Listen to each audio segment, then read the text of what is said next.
I'm Dave Crawford, the Volunteer Chief here at Station 12 in Anne Arundel County. We're a combination department in this county, and this is one of the stations that has both volunteer and career folks operating out of it. And we're here to take a virtual tour today of Rescue Squad 12. Squad 12 is a special service unit in this county, and as that, it's basically a toolbox on wheels for the firefighters when they make an incident. And as we go through this today, we're going to look at each compartment and just basically see what we carry, the tools we carry, the equipment we use, and some of the things that just makes this a special service vehicle. With me as we go through this tour is our career station lieutenant, Todd Muir, which is to my left, and then Jay Powell, one of our volunteers, and then next to him, Stephen Carson.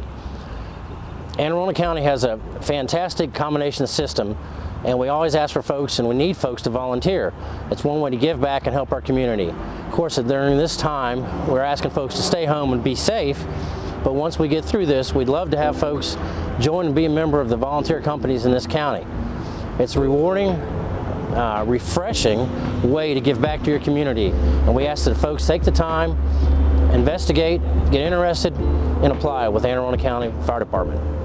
And then we'll go through this starting with Stephen Carson on the left side of the vehicle, which we basically call the chauffeur, the driver's side. All right, guys, so like Chief Crawford said, we're going to start with the driver's side. First spot is where the driver sits. His main job is to get us on scene safely. Inside, he has control of all of our lights. That's a big thing. Then we go to the back. This is where all the firefighters sit.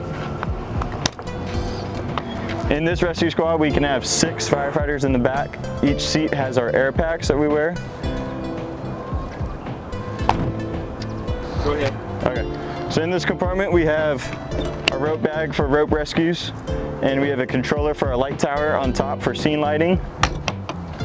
All right, so our next compartment here is our rapid intervention compartment.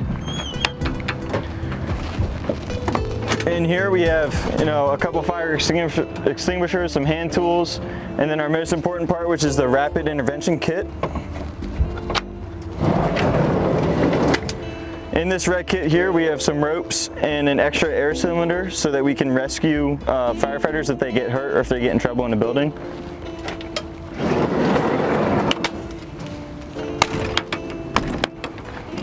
This is another big tool compartment for us. We have some of our hearse tools for car accidents in case you need to get cut out of a car. We have our chainsaws for venting, and then we have flares for car accidents.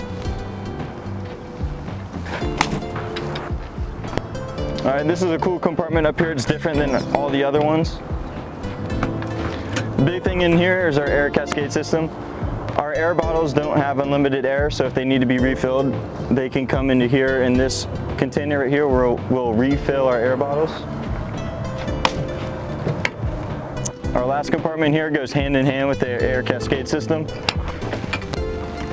In here we have we have 2 fans for ventilation at the end of a fire, and then we also have extra air cylinders. And these are what the air cylinders look like on our backs, and these are what can be put into that air cascade system and refilled.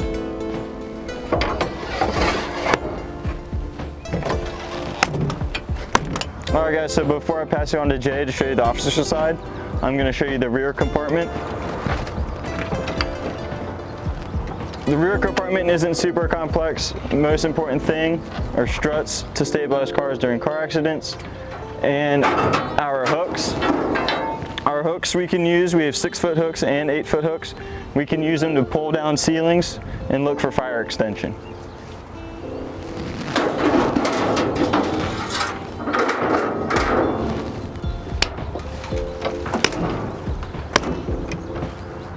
All right, everybody, I'm Jay. As Stephen previously said, I'm going to show you the officer side of the squad, starting with this rear compartment. Back here is our portable generator. These are our hand tools. They charge while this is in there in the unit. And then we have extra ropes and cables for lights that we can deploy on fire scenes during the nighttime. This next compartment is full of our hand tools. As you can see, this also carries our strut sets. These tools fall out, which opens up to struts that we have. with these struts. These are all assembled kind of like Legos. They go together and these help with vehicle stabilization. All right, starting with this next compartment here. These are the vehicle extrication tools. The Hearst tools, same thing we have on the other side. Everybody would commonly know these as the jaws of life. They're pre-connected and cord reels that we can control. There's also glass cutter kit and vehicle stabilization chocks. This final compartment, this is for lifting. Down here you'll see different types of airbags. These airbags come out and are stabilized underneath vehicles or anything heavy that we need to lift. Each of them are rated for a certain tonnage. Our highest one right now, this one, can lift 15 tons. These are operated off of the cylinders just like we wear on our backs. And again, with the cascade system that's even previously stated, can be refilled.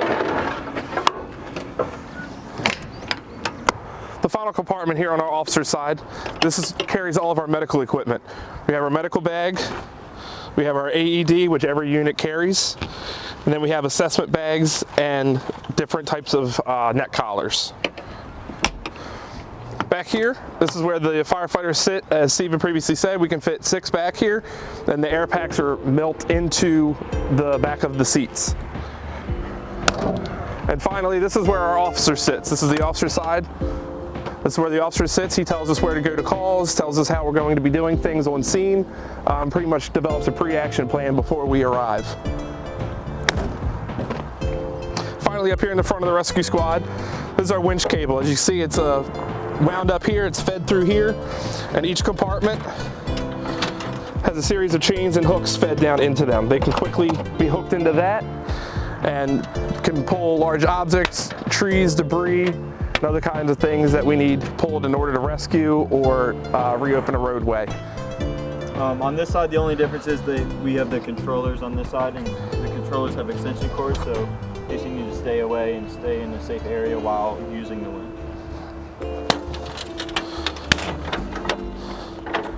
Thank you for taking the time today to do the virtual tour of Rescue Squad 12. We appreciate it. Thank you for your support.